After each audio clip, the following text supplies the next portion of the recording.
All right, everybody. Thank you so much for joining our webinar. We are running a little bit behind, and I know that our guests have had struggled to get in. So my apologies for the delay and for the fact that you all have had to wait. But we're so excited you're here, and we're so excited to have our guests here. So I'm going to do some quick introductions and hand it over to our host, Emily Joye. Emily Joye is the head of education at Kyron Learning, and she's been there for quite a few years, doing amazing things with the incredible partners that we have. And we are so excited for today's webinar because it is with probably one of our absolute favorite partners, Merit America. So we have Dionna Fur, Reggie McCrimmon, you guys can wave, and Amy Spence joining us from Merit America, because we've been partnering together to help a lot of their learners upskill both their understanding of the content they go through and then their careers in life. And so we're so excited to have you all. I'm going to hand it straight over to Emily because I know we're running late. But Emily, thank you so much for doing this. Everyone from Merit America, Reggie, Dionna, Amy, thank you for being here. We are so excited. Thanks, Laura. I echo everything Laura said. We've already shared this with one another backstage at the webinar. But to get started, before we jump into what is Merit America, who all of you, I want to hear from each one of you. What's one thing that's motivating you in your work right now? This can be a story, it could be a goal or a reflection. Amy, would you like to start? I would love to. So, hi, everyone. So excited to be here today. I'm Amy Spence. I'm a director of program experience and innovation at Merit America. I have two of my teammates here that I cannot wait to also have you all meet. Something that is really motivating to me with my work at Merit is Merit America is still a really young organization. And on some level, we are still figuring out what we want to be when we grow up as an organization. But the one constant that I've experienced here is an unwavering commitment to our mission. And I find it really motivating to explore and help build pathways for serving our mission, which we will talk more about here pretty soon. And so I see it as kind of this really big puzzle. And I love the process of solving this puzzle and figuring out how we get to serving that mission. So, Reggie, I think I'm going to send it on over to you if that's okay. Sounds good. My name is Reggie. I am a program designer at Merit America. Something that is motivating me and inspiring me. I'm going to zoom out a little bit is the lasting impact that we have on our learners with the work that we do. I was previously a coach in the role, and sometimes we're really close to the learners, helping them along the way. And it's fun and exciting to see them land a job. But in this role, being able to zoom out and think longer term, it's even more exciting to think that this learner getting this job is going to impact them for the next 3, 5, 8 years. And what does that mean for maybe that 2-year-old that they had 8 years from now when they're 10 years old? What does their life look like? Now with this new life, what new ideas do they have? How do they see the world that can then impact their children? So I think when I was a coach, it was just wow, let me help these learners get jobs. And that's really exciting. But now as a program designer, it's whoa, this is literally generational impact. And I love this. Dionna, let's hear from you. Thanks, Reggie. I'm Dionna. I am the manager of training and development for the program team at Merit America. So I'm going to kind of combine both of their answers. Just like Amy, I love being a part of something that's still fairly new and being a part of building the foundation. For me specifically, I'm building the training and development foundation. But also to Reggie's point, this is something that's going to scale long term, and it's impacting our staff, which is directly impacting our learners. So being able to see the difference from when we were babies and we didn't really have a training and development plan and we were kind of just out here, we like to say, building the plane as we fly, to having a secure foundation for training for our staff that is face-to-face with our learners every day. Seeing that transition and just knowing this is just going to grow and continue to affect people positively, that's what motivates me. I really like all of your answers. I think it relates a lot to the Kyron Learning side of things. We're obviously a newer company, so this idea of building the plane while we are flying it is something you hear a lot in our full company, staff-wide meetings. Reggie, I really appreciated you bringing learners to the front, and so I wanted to give you all the opportunity to kind of speak to your passions and what brings you to the work. But for everybody here, they might not be familiar with Merit America. And so kind of describing Merit America's mission in your own words, I was hoping each of you could kind of tell us, like, what is Merit America and what brings you to the work? And maybe since learners have already been mentioned, who are your learners? Who are you serving? Reggie, do you want to start this one? Yeah, for sure. I would say in my own words, our mission is to help learners or adults who are stuck in low wage work transition into sustainable careers. That's succinctly how I would put it. I love that. Amy or Dionna? Yeah, I'll hop in. So Merit America is growth to sustainability. Yeah, that pretty much sums it up. And that's what drew me to it. So our learners are who I was before I was able to get an education and go to nursing school and go that path. So that really impacts me. Yeah, and I'll add a little bit here. And so for everyone that's here, you probably are aware, or maybe you're not, there are tens of millions of Americans out there. So these are our friends, our families, our neighbors who are trying really, really hard to stay afloat and take care of themselves and their family. And no matter how hard they work, they are stuck in this endless cycle of low wage work, and they have not been successful in moving up the socioeconomic ladder. And so our mission is, what if they could? Because we can make that upward movement easier, more accessible, with fewer hoops to jump in. So that's how I look at the mission. Yeah, I really appreciate that. I think it speaks a lot to this idea around like lifelong learning, and just because maybe an educational system didn't work for you at a certain point in your life, Merit America is offering a promising educational future and benefits to learners that are coming in at different points in their life. It's been great to hear kind of about y'all's mission and what brings you to the work. I'm curious from y'all's perspective, what makes your model different or maybe even disruptive in the space? And I'll let whoever feels the most passionate about this one take it.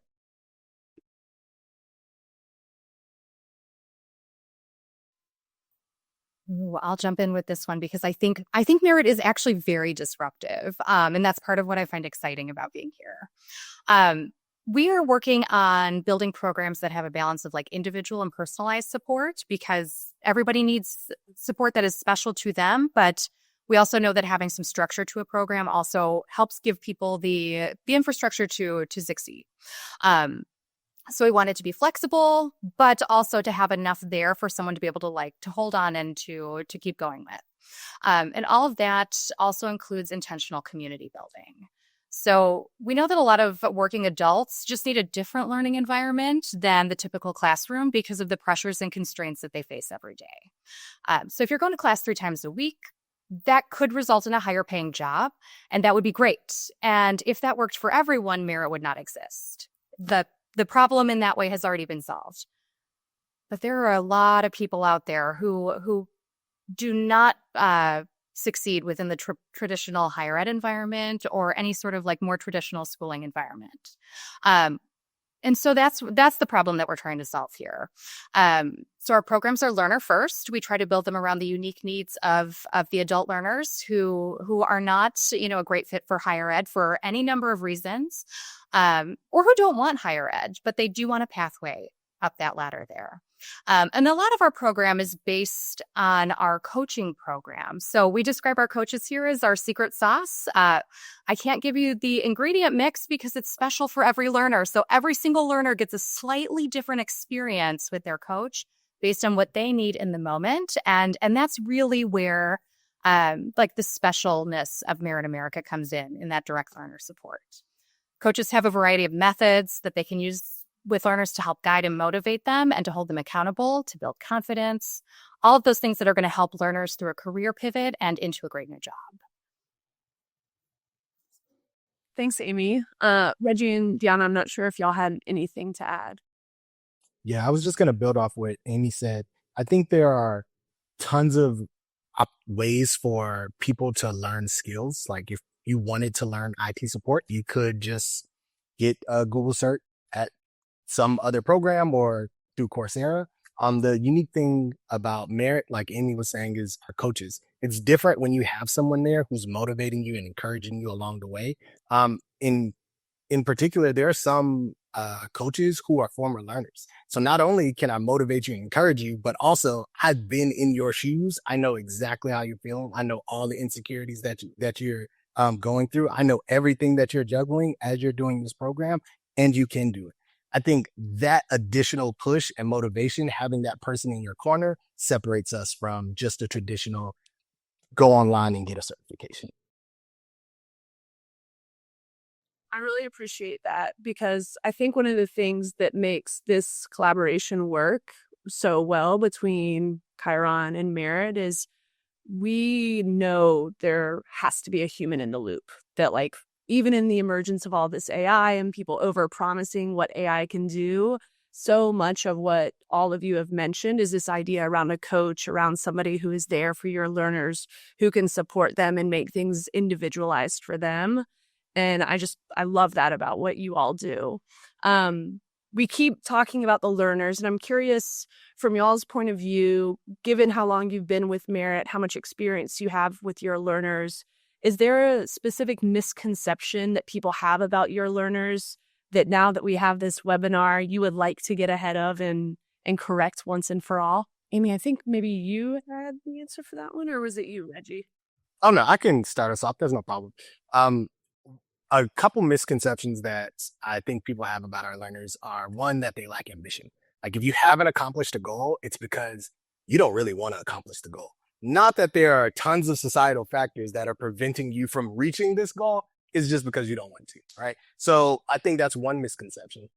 Another misconception is that because I think of all the time when you look at a job post and it says, hey, you need these skills. And you're like, okay, but I've never done this job, so how am I supposed to have those skills? With our learners, they might not have done some of the technical jobs that they're applying for, but there are tons of transferable skills that they have that they can use in this new space, right? So whether that's problem solving, communication, they have these skills, whether it's in their personal life or in the roles that they have had, that transfer into the roles that they're going to. So even for our learners, sometimes it's encouraging them and helping them see that they have the skills necessary to do the job. And I think it also takes some relearning on employers' parts to understand that it might not look the way you think it should look on paper. However, if they have the skills, they can do it. Yeah, I really like that point about the employer as well. Like, it's a recalibration for everybody, right? Just because this 4-year institution, your traditional kind of what everybody sees on TV and the movies didn't happen, doesn't mean that anybody is less than others. I really appreciate that response. Amy, did you have anything to add, or Dionna? Yeah, I think my response is probably very much in line with Reggie's there. It's this whole idea of, like, if you just pull yourself up by your bootstraps with hard work and determination, anything is possible. And if that were the only thing you needed to succeed in the world, everyone would be successful. So we, like, hard work, determination, those are parts of the human condition. Like, people like to work to feel like they are accomplishing things. Like, that feels good. Our learners are no different than that. They're normal, everyday human beings, just like the rest of us. And it's really hard to think that if they just hustled a little harder, or if they made more time, or if they prioritized better, any of these other life hacks out there, that magically that is the problem, or that is the solution. Our learners face a variety of systemic barriers that prevent them from making progress in the way that others might be able to make progress. So when you're stuck in low-wage work, you may be also facing issues outside of the low-wage aspect of everything. You might be facing issues related to racism, sexism, bigotry in all its forms, and generational poverty. There are so many additional barriers that our learner population faces because of those intersectionalities. And those pressures create more and more and more roadblocks for people to move up the ladder. And you can't hard work your way out of that. I mean, that's really, really hard to do. So we want to help with that. We want to remove roadblocks. And that's that's a lot of what Merit wants to accomplish here. And I admire y'all for that work, because even Amy, as you list out all of the things that are working against this type of work and against your learners, nonetheless, you all show up and you do the work. And so I really commend you in that. We've kind of gotten a better sense of who the three of you are, what brings you to the work, and more about Merit and kind of the learners you serve. And so I kind of want to shift our focus to the purpose of the webinar, which is to talk about how you all have utilized AI to support the specific learners you have, obviously through Kyron Studio, but feel free to bring up other ways in which you're using AI or tech. I think people that are joining this webinar are really curious to learn from you all. So before we talk about what you have done, I'm curious, prior to adopting some of these AI or tech platforms, what were some of the problems you were trying to solve? And what were some of the mindsets or feelings that you held towards AI? So it's kind of a loaded question. Dionna, do you want to start us off with this one? Yes, because I'm very passionate about this. Originally, my feelings towards AI were very standoffish. It was kind of terrifying. Not a whole lot of good news initially when AI was emerging. And I had a big problem with training and development for our team. So we have close to 100 team members on the program team. So I need something that I can utilize to create async, self-paced trainings that are interactive, because our team does play a huge role in teaching the learners and assisting the learners and getting them into high demand careers, right? So it's very critical that they know what they're doing, and I need to be able to get things to them so they're equipped to do that, right? So I started exploring Kyron, and initially one of the challenges that I was looking for this platform to solve was turning all of the things that we already have for training. So the slide decks, the playbooks, the this, that, everywhere, and all the different platforms, putting it into one place, but doing it in a way that's effective and time effective, and it doesn't require hours of manpower and a huge team to get all this material built. And I needed it to scale because we're only going up from here. So we need to keep this long term. But it needs to be able to adapt to different learning styles, right? Just like our learners, our staff is not all the same. They learn in different ways. So I need it to be engaging in whatever way that they can consume it and internalize it and keep the material at hand so they can reference it whenever is needed. Yeah. Thanks, Dionna. So it sounds like some of the problems you are facing are still continue to find ways to personalize, adapt to learners, as well as take all of the great resources you have, but put them on a platform where learners can, dare I say, access them all night long. I pulled a little data prior to, and if Kelsey Peterson is in the audience, she actually pulled this data. It's one of my colleagues at Kyron, so shout out to her. But it looks like from our end, between 9 p.m. and 6 a.m. is roughly when 50%, 47% to be perfectly accurate, when learners are accessing their Kyron Studio learning assets. Amy or Reggie, prior to this, what, if any, and it's okay if there weren't, solutions existed to support your learners in these, between 9 p.m. and 6 a.m.? Reggie, you want to take a stab at this one, or do you want me to go first? You can go for it. All right. So Reggie will let me know what I have forgotten, because he's just so good at that. So prior to implementing the Kyron modules with our learners, learners could access their LMS anytime they wanted to, and their asynchronous course content and activities and stuff like that. But there was not a lot of live support. So Merit is a growing company, but it's not that big that we can have staff 24/7. That's not where we're at.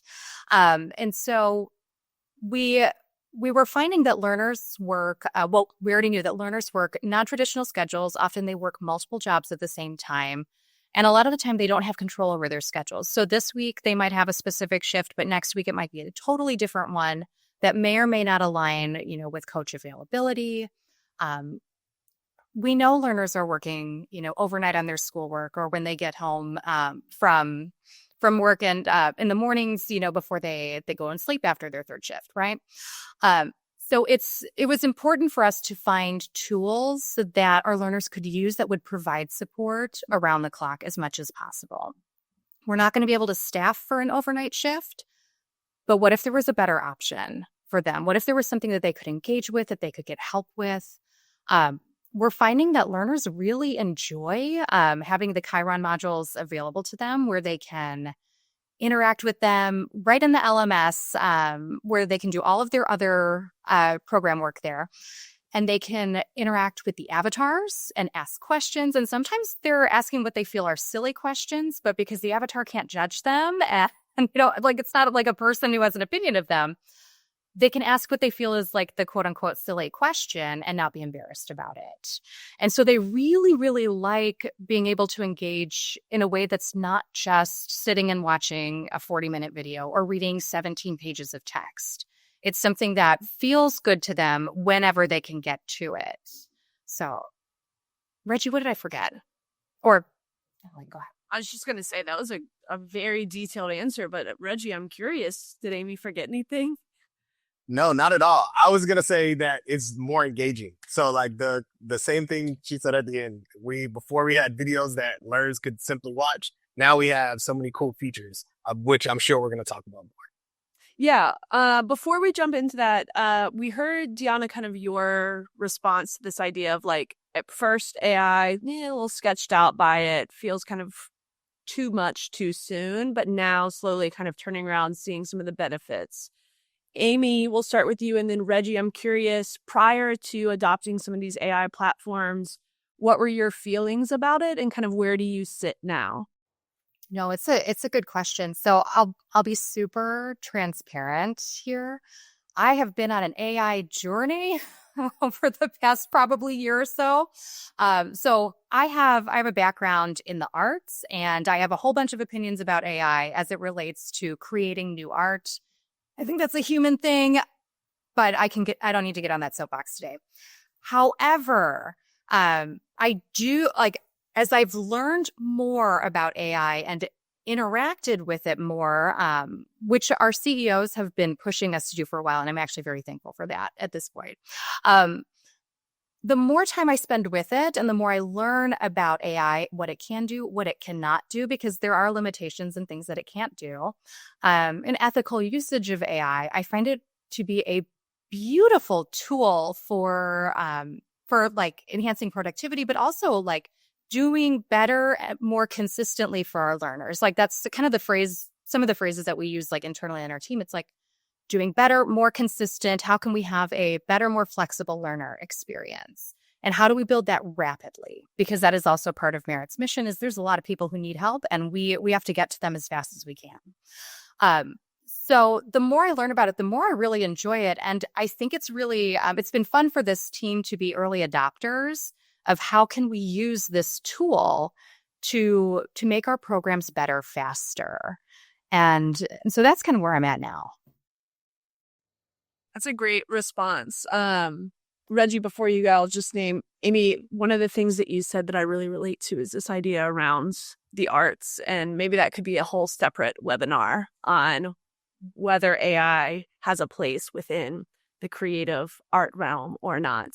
But Reggie, curious to hear from you. I think my initial opinions on AI, they weren't like, I didn't have any like harsh opinions. I think I'm a person who can get stuck in their ways. So if there's something new being introduced, it's like, okay, cool. But I got a system here. It's working. I know it's slow, but I like it. So as time has gone on and I've been introduced more, learning more about AI, and I'm seeing how quickly I can just get things done. All the different things that you can do with different AI platforms, I'm in love. I'm trying to figure out more ways to implement AI in my daily life, whether it's like finding ideas for meals or like gifts for my wife for upcoming birthdays or getting work done. So I'm all in. I love it. So it sounds like we're all kind of collectively maybe, and I share these feelings. I started in a place of great skepticism, which is funny working at an AI company, kind of being like, I don't know if we should be putting this in front of learners. Are we sure it's accurate? But I appreciate y'all's responses because I think it speaks both to kind of your own work and the effectiveness and the increased productivity. But then Amy, you really mentioned how this is benefiting your learners. And so I kind of want to shift to hearing more about how your learners are receiving AI. What feedback are you hearing generally from your learners about either their learning assets that are being provided through Kyron Studio or other experiences that they're having using AI?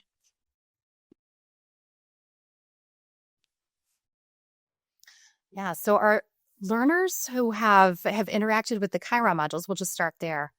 They love them. Like they genuinely love them. We have surveyed, you all have surveyed. Like we have data everywhere that speaks to, they really truly enjoy these modules. It's a seamless experience for them to be in our LMS and to interact with them. Which means less clicking into other platforms and other logins to have to remember, which for our learners is really huge.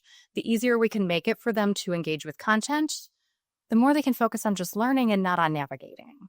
And I purposely withheld judgment on this early on about the interaction with the avatar. I was like, let's just see what happens, because I liked the avatar, but I'm like, I don't know if maybe I just like it because I like the tool, right? They love the avatar. They think it's wonderful. So there are a variety of avatars now. We had one to work with in the beginning, and now I think there are like 6 or 7.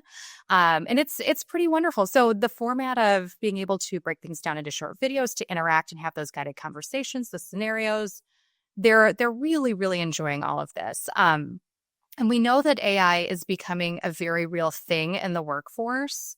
And so the more we can expose our learners to different AI tools and help them understand how to use the tools, the more they'll have a competitive advantage when they get into that job market and into their new career. So Reggie or Dionna, did you have anything else?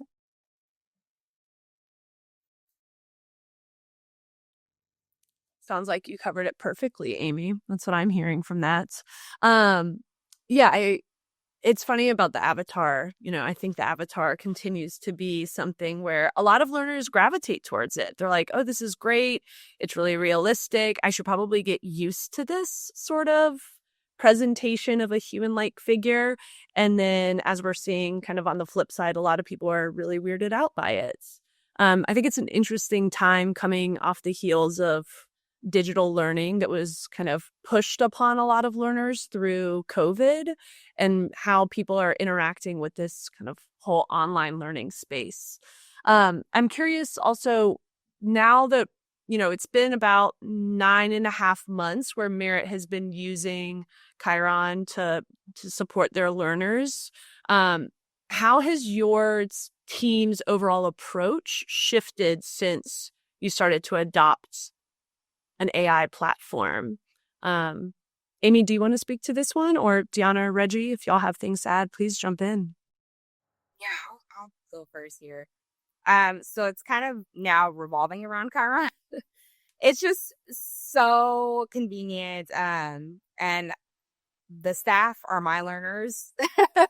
So it's nice to be able to, instead of scheduling meeting after meeting and just praying someone took the information that I gave away and can implement it, I can create this. I can give it to who needs the information. I can track their analytics. I can see what they may not have understood. I know how I can revamp the tool, especially if it's like something that a lot of folks are having trouble with on that subject. And I know that they have it because I can see that they used it. So it makes me more confident that they are implementing what needs to be implemented when they're working directly with our learners. So it's moved from checking folks' calendars consistently, trying to get everyone on one page and managers on one page and have them tracking things and watching squad videos and all of that, to being able to use one tool. Dionna, I'm curious, just to kind of piggyback off what you just said, has that Has this adoption also facilitated any sort of change in the role of the coach? I know that's a really central part to Merit America's approach. You spoke about some of the data, the analytics. I'm just curious if any of this, and it's okay if not, has impacted kind of how the coaches are navigating. I'll let Reggie take on that one. Yeah. I'll speak to the analytics portion. You can lead a session, and if there's no like survey data or anything for you to pull, it's kind of difficult to know what the impact was. But with the analytics, coaches have access to not only the learners who have completed the course, where they're at in the course, but the misconceptions that they had. So coaches can now take that Kyron course that learners have watched, look at the analytics, and then reach out to learners and say, hey, these are some things that I noticed that were missing or that you might have forgotten or whatever. And they can help them in that way. They can create small groups now. If multiple learners are struggling with the same concept, we can meet at a different time to mitigate those things. So having the aspect of being able to gather data is really helpful for our coaches. I wish I could like have that response framed and like put on my work desk, because that's exactly what we've always wanted, right? Having been an educator myself, is that hard to collect data and understand your learners, or like at least collect data to see what's going on? Our goal in a lot of the data that we report back is to kind of respond to the question of like, what do I do next, right? Like, what are my learners struggling with and what do I do next? And to your point, it sounds like some of the data that the coaches are getting from Kyron Studio is in fact facilitating what do I do next? How can I be more supportive? So thank you for answering that. Amy, I didn't know if you had anything to add to that. Okay, wonderful.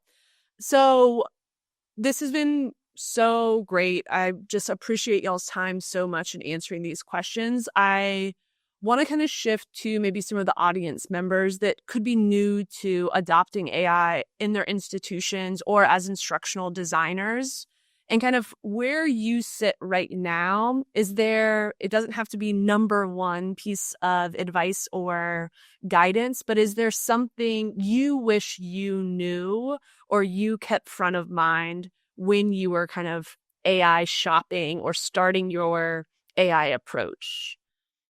That's a big question. So whenever the spirit moves you, feel free to come off mute.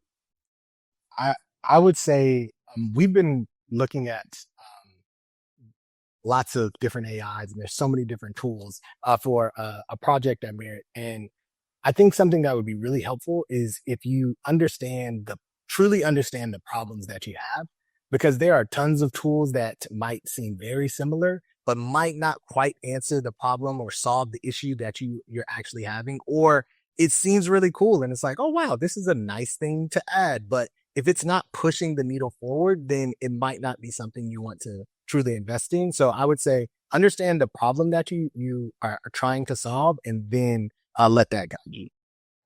Kind of add to that. Yes, absolutely. And also know your end goal.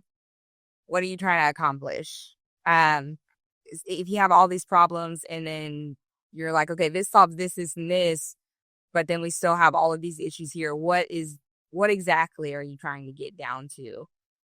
And I'll be honest, I didn't have that at first. I was like, okay, I'm getting all these, I support so many different roles and they all have different problems. So I'm like, okay, this one solves for you, this one solves for you. But the end goal is for me to be able to serve all of you at once.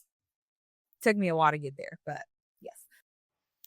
Yeah. And so, plussing whatever number is, everyone's favorite today to everything Reggie and Dionna said. And I think the best way to get started, because there's a lot of like information out there right now on so many different platforms, is just to start, I think, learning about, what AI is and how you can use it. And there's there's a really fabulous Google course. We can get to it from Coursera. I don't know if it's offered anywhere else, but it's Google's AI Essentials. It's not very long. It's only like a 5 or 6 hour course, but it is the most beautiful introduction to what AI is, what it can do, what it can't do, ethical uses, like all of that stuff. And if you use Google products, then it teaches you how to do it within those products, but you don't have to do the activities if you don't want to. But it was a really, like, I think getting some education about like the basics of what it is from a reputable source of some sort to kind of start tiptoeing into like how you want to interact with it. And because there's so much out there that if you just start like Googling and trying to find, one article, this or that, it can be really overwhelming and confusing. So just pick one source and kind of start there. And I mean, you could get a Kyron Studio account and build a lesson on how to use AI, which would be taught to you by AI. So that could really elevate. All jokes aside, I know I asked you all the question, but I often think about that question too of what makes partnerships successful from like the lens of an AI company. And I think one of the reasons this partnership has been so successful is you all know what you do really well, which is support learners through these like more personalized touches with these coaches. And you have really strong resources that already exist. And you had a very clear goal of what the purpose in using the product was, which was to offer more personalized interactions for learners, as well as take your content. And Dionna, you mentioned this earlier, be able to like efficiently translate it into this online modality. And so kind of from our lens, I think, again, if you know those two things, like, yes, what problem are you solving? But also, how can we emphasize what you already do really well? Because my belief is that if you do something really well and you can further that, your problems continue to go down. And then also, I mean, if you have pre-existing content, it's always helpful as well, but not a requirement. Laura, I know that there were some questions that were coming in from some of our audience members. Would you like to now kind of move into I've got a couple. Amy, the first one is for you. And the question is, do you have any like evidence or results that show that people who are using Kyron are like learning more or like I know you said they enjoyed it, but what exactly are you saying makes you think that like maybe they're learning as well? Oh, that's such a good question. So the way that our program is structured here is we try to create a flipped classroom model where learners learn some of their content asynchronously, which is where the Kyron modules come into play. And then they come together for a live session with their coach and everyone together. That's part of the community building and the structure part of it, to work through a series of activities that deepen their learning. So before we started using the Kyron modules, we really struggled with that flipped classroom model. It was just kind of difficult for learners to fully grasp, like the concepts. We didn't have it built quite right yet. And so they would come to their squads and it would turn into more of a traditional classroom style with like lectures and then activities and things like that. Since implementing those, the Kyron modules with our HR track, we've been able to flip everything a little bit better where the content is really accessible and approachable in this format. Learners enjoy it, so they're engaging with it instead of not reading the 20-page document. Or whatever we had been using before. And then they're coming and they already have a foundational understanding of the content. So now they can work on applying it through activities, through discussion, which just takes it that much further and makes the live session more engaging and valuable and enjoyable. And it becomes more than just, do they know the content? It's, do they know it and can they apply it in the moment? So, Reggie, do you have anything else you want to add? I don't have the numbers, but I do remember a survey that we did after implementing Kyron courses and seeing that I believe it was like 16% increase in learners' enjoyment or learners' enjoyment of the program. I can't remember exactly how the question was worded, but I did see that learners are loving it. That's great to hear. All right, Dionna, the next one's for you. this is from a higher ed place saying that they had a bot this spring that they used that they put into a course and their learners didn't use it. So how are you encouraging people to use it when you're building it? And maybe this is a Reggie question as well, but they framed it for you, so you're getting it. Yeah, so I just bug people. I am constantly like, this is what we've created. This is how it's going to help you, which is you don't have to clear your schedule so much. So I mean, training after training, we had 3 days of the week sometimes where we would have to lay it out with, we can move some of that async. This is how it benefits you. Now you can free up your training time to go face your learners and be able to do your role specific tasks. And that got me a lot of buy-in. Less meetings, more async. It was an easy sell at that point. Awesome. That's great. And Emily, the last one's for you, and then I'll let you kind of close us out here. Or I think it's for you. I'm just following the questions I get, right? And this one is, have you had a situation where the content and Kyron didn't fit well, that it would not be a good match, and learners struggled in that way? So I think one of the kind of areas in which we're trying to grow a lot in is around very visually dependent content. So think graphs or charts, or if we're looking at the diagram of a heart, our lecture content right now that we generate won't produce images like that. We do have some solutions that require a little more input from the creators or the instructional designers on the platform. And if you're interested in learning about that, I'm happy to walk through any of that at another time. But currently, nothing's coming to mind of across the board learners could not interact with this given content. The one limitation that we've run into was we met with a potential partner and they wanted kind of essay editing functionality for a learner. So submitting a huge kind of body of text and for the AI to go through and offer specific feedback line by line. Right now, any sort of editing on large bodies of text, I would say we would not support. Thankfully, we did not try and build that one out. But yeah, I would say that's probably our one limitation right now. Awesome. All right. I'm going to hand it over to you for final words. Thank you again for being here. Thank you to all of our guests. This has been a lot of fun. Yeah, Reggie, Dionna, Amy, your words today, your expertise in kind of being on this forefront of adopting AI into your institution, of course, through Kyron, but also I know y'all use other AI platforms.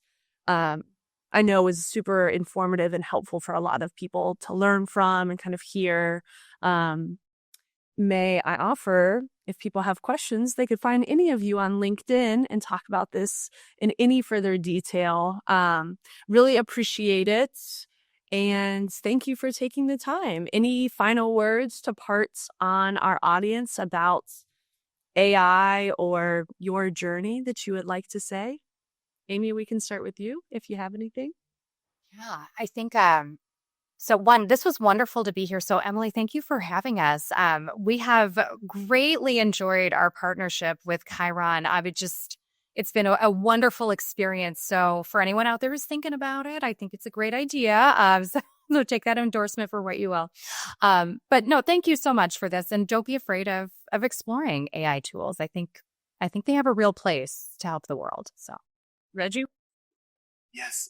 One, I would say my favorite thing we haven't talked about was how seamless the partnership has been and how quickly updates have happened. We meet every so often, once a month, every month and a half or so, on just to share feedback, ideas, what's working, what's not working, what do we want to see. And every time we meet, there are new updates and new improvements to the Kyron courses that I've loved. So at the beginning, like Amy said, we only had a few avatars of sheep griffins. Now we have a lot. The implementation of scenarios. So now for us, we can use those to maybe create interview practices. Content echo, which has been my favorite new improvement, being able to take videos that we've already had, pre-made content, and just plug that in order to create a course. Now, like Emily said, we've only been here for a year. So to have all of these different new updates in this short amount of time, I feel heard in these meetings to say, hey, this is something that I'm struggling with. Is it possible to implement this? And then we meet back in a couple months and it's like, hey, test this out. See if this works. So I think that's been my favorite part of our partnership. Just to kind of add to that, I think my favorite part has been utilizing this partnership with other partnerships. For example, we partner with a team at Climb Together that helps our learners when they're in the job success phase. So they've completed the certificate, they're head down, focused on the job search. We don't have to have meetings with leaderships and managers and then individual contributors to explain what this is. I spun up a course and it was like, oh, yeah, let's use this. So this is really helpful when it comes to things like that. Well, thank y'all. To Reggie's points, anyone in the audience that's working with other AI companies, or if you're working with us, give the feedback, share your ideas, because so many of the things that Merit has brought to us, we've all kind of like looked in internal meetings and been like, I mean, that's a really good idea. We should absolutely do that. So find people that want to collectively work with you and build together. And thank you. Thanks to everyone who joins. I hope this was helpful and informative, and hopefully we'll see you for another webinar in the future.